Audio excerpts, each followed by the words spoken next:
So there's a little bit of a snapshot about the background to aspects of how I sort of focus on this. Some slides put together by my colleagues at the Commission, including quite a lot of input from my friends in Manchester. Where is Mike Emery? She's around somewhere at the back, played a very important hand in this.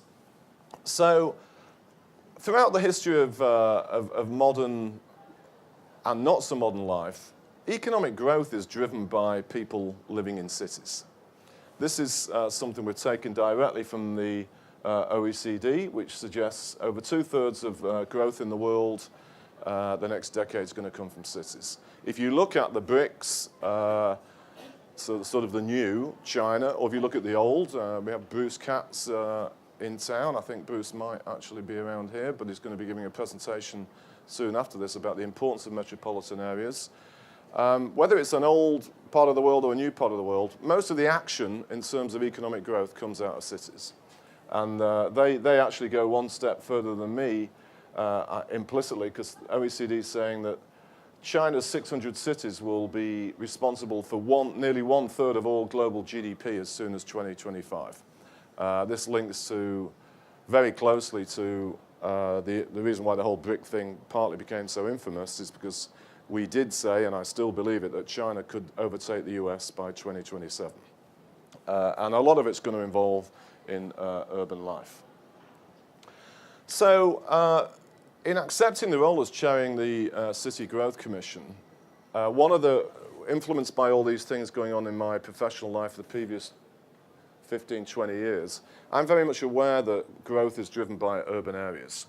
So one of the first things we've done, and we published a big paper about it, about 4 or 5 weeks ago, is to highlight the 15 largest metropolitan areas in the UK, because they, or what goes on in the centre of those places, will be the places that should be more engines of economic growth. And the Commission's effort is all about trying to get more growth in the UK, in urban Britain, outside of London.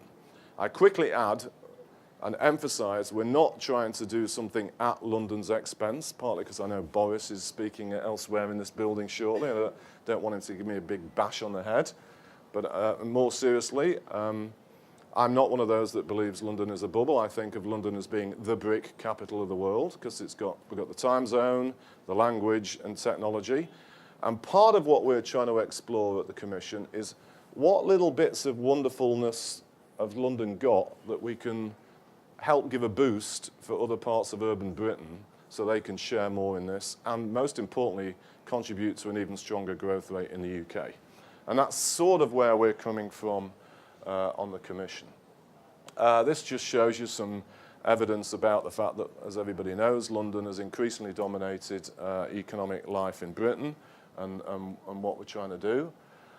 And here goes to the heart of the contributions of Manchester. So I guess now, what is it, Howard, 4 years back when we did this? So I was asked by Howard and his team to chair an economic advisory group where we came up with this independent economic report as to how Manchester should position itself for this. And that's sort of what's led to me getting so interested in this domestically and chairing this commission.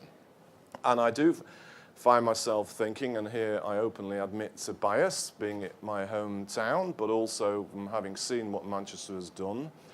There is one thing to give more responsibility to cities in trying to generate this growth, but you've got to be able to deliver the organizational capability of providing it and facilitating it, otherwise it's a bit of a waste of time. So whilst we at the Commission are moving towards the belief that some kind of devolution of financial powers are important, that is a necessity, but it's certainly not sufficient in terms of sharing in this exciting but changing nature of economic growth around the world. And the other sort of areas on top of the devolution issue we are critically looking at are, I'd say, really 3, maybe 4-fold. First of which is to boost your connectivity to the rest of the country and other urban areas, and critically to the rest of the world. So I'll say here controversially, why spend so much repeated fuss and focus about Heathrow Airport? Why not think about boosting the interconnectivity of other airports with the rest of the world? You look at the United States, you look at China, you look at Germany. Many of their cities have their own independent connections to the rest of the world, a very important part. Secondly, with that, the whole issue of infrastructure, both urban and digital. Until we sought evidence from experts in Manchester 3 weeks ago, in my ignorance, I had no idea that the Northern Hub project existed. I didn't even know what it was, but this, for those who don't know, it's about improving the speed and frequency of train linkage between Liverpool and Leeds, with Manchester in the centre of it.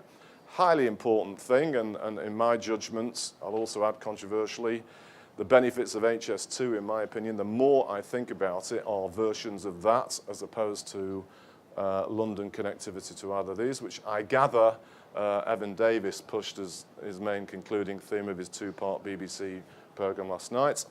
And the third and final thing is all about, here's the connectivity point, it's all about skills, labour and employability. And so we are working on a whole series of strands of things linked to those three areas and the devolution issue, and we will report our final recommendations and findings deliberately in October ahead of the next election. But let me close by saying that, as I touched on a few minutes ago, it's one thing to have the principle of you need to have more stuff going on in urban areas outside of London, but you have to have it in a context of a delivery entity that can facilitate that. And in my own possibly biased view, the way Howard and his team have slowly developed greater ambition in some ways has become more and more practical and feasible because it's sort of walk before you can run, and expanding it out to the Greater Manchester Authority in some ways is a perfect example of how this sort of thing can be done to build and share in this more prosperous world we all want to see. And with that, thank you very much.